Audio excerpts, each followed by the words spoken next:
सोलापूर जिल्ह्यात एक धक्कादायक प्रकार समोर आला आहे। दक्षिण सोलापुरातील यत्नाळ येथील काही व्यंकय्या कुसय्या गुत्तेदार सार्वजनिक वाचनालयात गंभीर अनियमितता आणि गैरव्यवहार झाल्याचा आरोप करत 3 जणांनी आज शहरातील जिल्हा परिषद पूनम गेट येथे आमरण उपोषण सुरू केले आहे। काही व्यंकय्या कुसय्या गुत्तेदार सार्वजनिक वाचनालय यत्नाळ येथील गंभीर अनियमितता व गैरव्यवहाराच्या निषेधार्थ आमरण उपोषण सुरू करण्यात आले असून उपोषणकर्ते श्री श्रीशैल सिद्धरामय्या स्वामी, सातलिंगप्पा अंबलगी आणि गंगाधर बसना कोटानी यांनी उपोषणाला बसले आहेत। त्यांच्या प्रमुख मागण्या अशा आहेत: वाचनालयाचे वर्ष 2023-24 आणि 2024-25 या 2 वर्षांचे अनुदान तात्काळ वसूल करण्यात यावे। State bank of India Hodgi station शाखेतील वाचनालयाचे बँक खाते तात्काळ गोठवण्यात यावे। वाचनालयाचा बदल अर्ज मंजूर झाल्याशिवाय कोणतेही अनुदान देण्यात येऊ नये। वाचनालयाचे बेकायदेशीर अध्यक्ष सत्यप्पा लक्ष्मण बंडगर आणि सचिव सुनंदा बंडगर यांनी अनुदानाचा गैरवापर केल्याबद्दल त्यांच्यावर फौजदारी गुन्हा दाखल करण्यात यावा।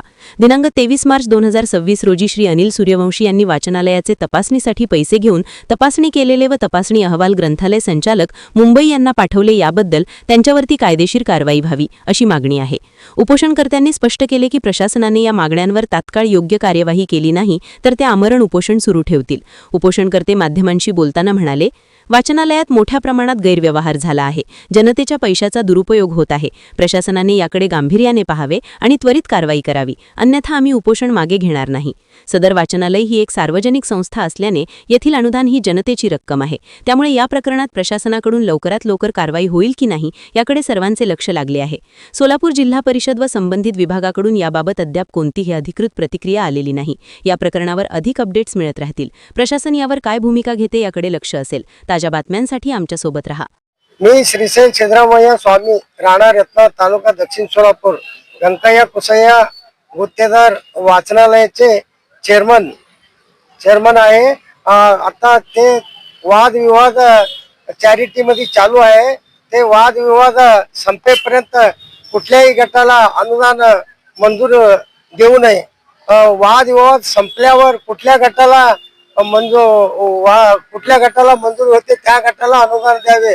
आता जोपर्यंत निकाल होत नाही तोपर्यंत ते अनुदान स्टॉप करावे म्हणून माझी विनंती आहे। त्याच्यासाठी आम्ही इथं जिल्हा परिषद गेट समोर अमर उपोषण मी बसू शकता। आम्ही 2 गट आहे। त्या गटात 7 आहे, ह्या गटात आपल्या गटात 7 आहे। आम्ही जुने 4 मेंबर आहे। जुने कोर्ट मॅटर दोन्ही पक्षांची चालू आहे।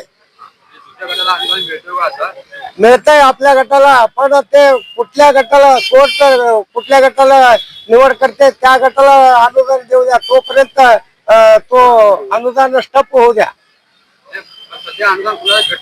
हा, भेटणार आहे। दुसऱ्या विरोध गटाला भेटणार आहे। 3 आहे त्या गटाला जुने मेंबर, आम्ही नवीन मेंबर, जुने मेंबर 4 आहे आपल्या गटाला। तुम्हाला काय भेटावं, तुमची काय मागणी आहे? तुम्हाला काय भेटायला पाहिजे, त्यांना का नकोय? हा, त्यांना काय म्हणजे ते आपलं दोघांना नकोय। हा, दोघांना नकोय।